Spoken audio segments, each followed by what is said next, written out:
आइए जानते हैं आज की कुछ अंतर्राष्ट्रीय खबरों को। पहले एक नजर आज की हेडलाइंस पर। पहाड़ों पर ड्रोन, पैरा कमांडो की निगरानी, अनंतनाग में घिरे आतंकी, डीजीपी बोले दहशतगर्दों का करेंगे खात्मा। नू हिंसा मामले में हरियाणा पुलिस का एक्शन, कांग्रेस विधायक मामन खान गिरफ्तार। आजम खान के ठिकानों पर इनकम टैक्स की छापेमारी पर एआईएमआईएम का तंज, कहा 60 भी पीछे पड़ जाएगा। इंडी गठबंधन ने सनातन के खिलाफ खोला मोर्चा, पीएम मोदी का विपक्ष पर हमला जारी। जस्टिन ट्रूडो की कुर्सी खतरे में, देना पड़ सकता है इस्तीफा, भारत की यात्रा नहीं रही शुभ। पुतिन की सुरक्षा पर नहीं है किम जोंग को भरोसा, कुर्सी की जांच करते दिखे उत्तर कोरियाई अधिकारी। ड्रग्स की लत छिपाई, टैक्स चोरी की, किसी भी वक्त जेल जा सकते हैं बाइडेन के बेटे हंटर। बिग बॉस 17 का पहला टीजर आउट, सलमान खान के नए अवतार को देखकर फैंस हुए शॉक्ड।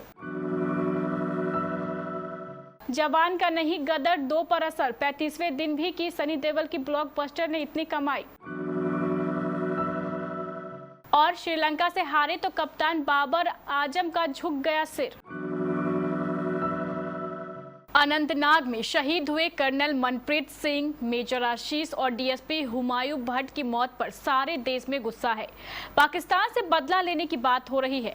इतने तनाव भरे माहौल में सुरक्षा बल अनंतनाग में एक खास ऑपरेशन को अंजाम दे रही है, जिसमें हेरोन ड्रोन से लेकर पैरा कमांडो तक शामिल है। पहाड़ में छिपकर आतंकियों को मारने के लिए सुरक्षा बल अत्याधुनिक हथियारों का इस्तेमाल कर रहे हैं। इन सब की कोशिश यही है कि ये आतंकी बचने न पाए। जम्मू कश्मीर के डीजीपी दिलबाग सिंह और एडीजीपी कश्मीर विजय कुमार का भी इस पर बयान आया है। उनका दावा है कि आतंकियों को घेर लिया गया है और शुक्रवार तक उनका खात्मा कर दिया जाएगा। नूह हिंसा मामले में हरियाणा पुलिस एक्शन मोड में कार्रवाई कर रही है। कांग्रेस विधायक मामन खान को गिरफ्तार कर लिया गया है।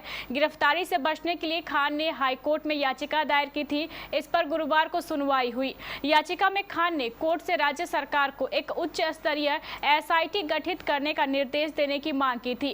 कांग्रेस विधायक मामन खान ने मांग की थी कि एसआईटी में पुलिस महानिरीक्षक स्तर के अधिकारी हो। साथ ही कहा था कि नूह हिंसा की घटनाओं से संबंधित मामलों को एसआईटी को स्थानांतरित किया जाए। गिरफ्तारी के बाद अब पुलिस विधायक को कोर्ट में पेश करेगी। समाजवादी पार्टी के नेता और यूपी के पूर्व कैबिनेट मंत्री मोहम्मद आजम खान के ठिकानों पर आयकर विभाग की छापेमारी को लेकर असदुद्दीन ओवैसी की पार्टी एआईएमआईएम के प्रदेश प्रवक्ता मोहम्मद फरहान ने तंज कसा है। एआईएमआईएम प्रवक्ता ने कहा है कि अभी तो आजम खान के ठिकानों पर ईडी, सीबीआई, एसआईटी और आयकर की रेड पड़ रही है, लेकिन आजम खान अगर लाल कुर्ता और लाल टोपी पहनकर घर से बाहर निकलेंगे तो सांड भी पीछे पड़ जाएगा। अगर आजम खान के पीछे साड़ पड़ गया तो वह मुश्किल में घिर जाएंगे, क्योंकि साड़ को ना ही कानून और ना ही संविधान का पता है। छत्तीसगढ़ के रायगढ़ में विजय शंखनाद रैली को संबोधित करते हुए प्रधानमंत्री नरेंद्र मोदी ने विपक्ष पर जोरदार प्रहार किया।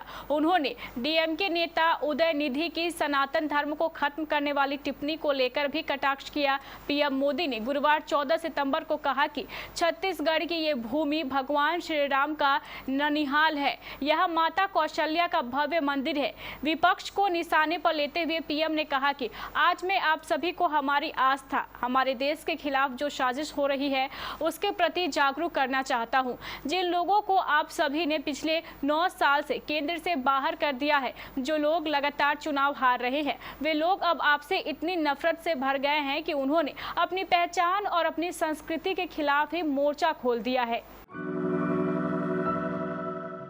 कनाडाई प्रधानमंत्री जस्टिन ट्रूडो के लिए सब कुछ ठीक नहीं चल रहा है। भारत से लौटने के बाद उन्हें चौतरफा आलोचना का सामना करना पड़ रहा है। G20 के दौरान भारत में हुई उपेक्षा को लेकर मीडिया और विपक्षी पार्टियों ने उन्हें हर फ्रंट पर घेर रखा है। वहीं देश में राजनीतिक उथल पुथल के बीच उन पर कनाडा के विदेशी संबंध खराब करने का आरोप भी लग रहा है। घरेलू मुद्दों पर उनसे इस्तीफा मांगा जा रहा है। राजनीतिक सर्वे में भी वह विपक्षी कंजर्वेटिव पार्टी से पिछड़ पिछड़ते नजर आ रहे हैं। ट्रूडो को अपने मुख्य प्रतिद्वंदी पियरे पोइलीवरे से 14 अंक कम मिले हैं, जिसे लेकर पत्रकारों ने उनसे सवाल किया है कि क्या वो अपना पद छोड़ देंगे। जवाब देते हुए ट्रूडो ने कहा है कि अभी उन्हें बहुत काम करना है। हालांकि उन्होंने स्वीकार किया है कि उनके लाइफस्टाइल का खर्च बढ़ गया है। एक सर्वे के अनुसार देश में अगर सभी चुनाव हुए तो ट्रूडो सत्ता से बेदखल हो सकते हैं। हालांकि ट्रूडो की लिबरल पार्टी को वामपंथी न्यू डेमोक्रेटिक्स का समर्थन हासिल है, जिसकी वजह से वो अक्टूबर 2025 तक सत्ता में रह सकते हैं। लेकिन देश में जैसे हालात, दोनों पार्टियों के बीच समझौते भी रद्द हो सकते हैं। उत्तर कोरिया के तानाशाह किम जोंग उन अपनी सुरक्षा कारणों की वजह से अक्सर सुर्खियों में बने रहते हैं। फिलहाल वह रूस में हैं, जहां उनकी सुरक्षा का विशेष ध्यान रखा जा रहा है। वह अपनी स्पेशल बुलेट प्रूफ ट्रेन में सवार होकर रूसी राष्ट्रपति व्लादिमीर पुतिन से मुलाकात करने रूस पहुंचे थे।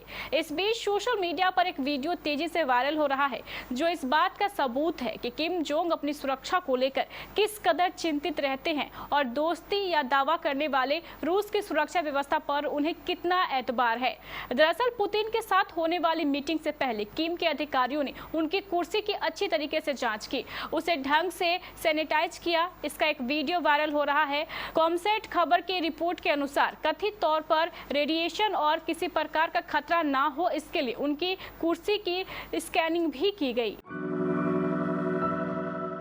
अमेरिकी राष्ट्रपति जो बाइडेन के बेटे हंटर बाइडेन को अवैध रूप से बंदूक रखने के मामले में दोषी करार दिया गया है। उन पर 5 साल पहले अवैध रूप से बंदूक रखने का आरोप था। वह पहला मौका है जब अमेरिका में किसी मौजूदा राष्ट्रपति के बेटे के खिलाफ आपराधिक आरोप तय हुआ है। अमेरिकी न्याय विभाग ने हंटर को टैक्स और हथियारों से जुड़े मामलों में दोषी करार दिया है। हंटर पर आरोप है कि उन्होंने हथियार खरीदने के लिए कई बार झूठ बोला। उन पर अक्टूबर 2018 में बंदूक खरीदने के दौरान अपने नशे की लत को लेकर झूठ बोलने का भी आरोप है। बयान में कहा गया है कि हंटर बाइडेन ने जब अक्टूबर 2018 में डेलावेयर के कोल्ट कोब्रा स्पेशल स्टोर से बंदूक खरीदी थी, तो उस समय बंदूक खरीदने के लिए उन्होंने जो फॉर्म भरे थे उसमें उन्होंने झूठी जानकारी दी थी। उन्होंने उस समय कहा था कि वह ड्रग्स का आदी नहीं है, जबकि ऐसा नहीं था। एक बार फिर बॉलीवुड के दबंग खान यानी Salman Khan reality show big boss season 17 के साथ धमाकेदार वापसी कर रहे हैं। कल बिग बॉस 17 ने अपना पहला प्रोमो टीजर जारी कर दिया। इस टीजर को देखकर सबसे ज्यादा जिसकी चर्चा हो रही है वो है सलमान खान का नया अवतार। जी हाँ, सलमान खान इस टीजर में अपने नए लुक के साथ नजर आ रहे हैं। इस टीजर में सलमान खान कहते हुए नजर आ रहे हैं, अब तक आपने बिग बॉस की सिर्फ आंख देखी है, अब देखेंगे बिग बॉस के 3 अवतार, दिल, दिमाग और दम। अभी के लिए इतना ही, मैं बस इतना ही बता सकता हूँ। कलर्स टीवी के आधिकारिक इंस्टाग्राम पर इस दिलचस्प टीजर को शेयर करते हुए उन्होंने इसे कैप्शन दिया, इस बार बिग बॉस दिखाएंगे एक अलग रंग, जिसे देखकर रह जाएंगे आप सब दंग। देखिए बिग बॉस 17 जल्द ही, सिर्फ कलर्स पर।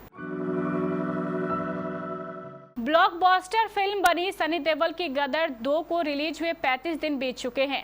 हालांकि दर्शकों का प्यार भले ही कम हुआ है, लेकिन रुका बिल्कुल नहीं है। इसका अंदाजा फिल्म के लगातार बॉक्स ऑफिस कलेक्शन को देखकर लगाया जा सकता है। दरअसल 500 करोड़ की कमाई हासिल करने के बाद गदर 2 का कलेक्शन करोड़ों से लाखों में आ गया है, लेकिन फिर भी कलेक्शन हर दिन बढ़ता जा रहा है, जो कि फैंस के लिए खुशखबरी है। आइए आपको बताते हैं 35वें दिन सनी देओल की गदर 2 ने बॉक्स ऑफिस पर कितनी कमाई कर ली है। बॉक्स ऑफिस ट्रैकर सचनील के अनुसार गदर 2 ने 35वें दिन 0.50 करोड़ की कमाई अपने नाम की है, जिसके बाद कुल कलेक्शन 517.8 करोड़ हो गया है, जबकि इंडिया ग्रॉस 609.6 करोड़ और वर्ल्ड वाइड 675.1 करोड़ कलेक्शन हो गया है। हालांकि वीकेंड पर फिल्म की कमाई बढ़ेगी या नहीं, ये देखना बेहद दिलचस्प होगा। पाकिस्तान के एशिया कप के फाइनल में पहुंचने के अरमानों पर श्रीलंका ने पानी फेर दिया। कोलंबो के आर प्रेमदासा स्टेडियम में हुए सुपर 4 राउंड के मैच में श्रीलंका ने आखिरी गेंद पर पाकिस्तान को हराते हुए फाइनल में जगह बना ली और रिकॉर्ड 11वीं बार एशिया कप के फाइनल में पहुंचा। बारिश से प्रभावित इस मैच में पाकिस्तानी टीम ने निर्धारित 42 ओवरों में 252 रन बनाए थे। इसके जवाब में श्रीलंका को आखिरी गेंद पर 2 रन की दरकार थी और स्ट्राइक पर मौजूद चरित असलंका ने जमान खान के गेंद पर 2 रन लेकर टीम को जीत दिला दी। अब 17 सितंबर को फाइनल में डिफेंडिंग चैंपियन श्रीलंका की टक्कर भारत से होगी। पाकिस्तानी टीम को मिले इस हार से कप्तान बाबर आजम मायूस नजर आए। मैच के बाद उन्होंने हार की 2 वजह गिनाई। बाबर ने कहा, अंत में हमने अपने बेस्ट गेंदबाजों से गेंदबाजी कराने का फैसला किया, इसलिए मैंने शाहीन को 41वां ओवर दिया और फिर हमने अंतिम ओवर के लिए जमान खान पर यकीन जताया। लेकिन श्रीलंका ने अच्छा खेल दिखाया और हमसे बेहतर खेल, इसी वजह से वो जीते।